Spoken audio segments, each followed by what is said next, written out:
Notification তোমাদের mobile, laptop, কম্পিউটারে পেতে চাইলে আর যারা সাবস্ক্রাইব করেছো, thank you so much. So now we talk now go to our whiteboard transition. Today's lesson most 10 common Idul Adha উপলক্ষে vocabulary, how to learn, how to remember, কিভাবে শিখবো এবং কিভাবে সেগুলো আমরা মনে রাখবো, যা আমাদের রিয়েল লাইফের জন্য very very important. So get start. Hello my dear love viewers, আমরা বলছিলাম ঈদুল আজহা ভোকাবুলারি 10 অর্থাৎ 10টি গুরুত্বপূর্ণ ভোকাবুলারি আমরা আজকে জানবো।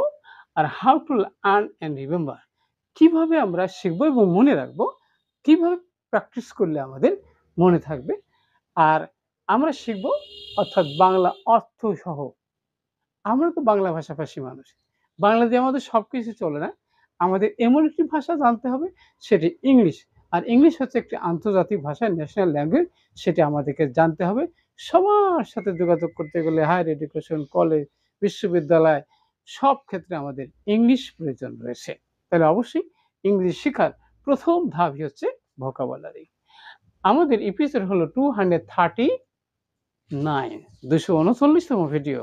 আর এই ভোকাবুলারি সম্পর্কে আমরা স্টেপ বাই স্টেপ আমরা আলোচনা করব, বিষয়টি জানতে সঙ্গে থাকবো। So get start.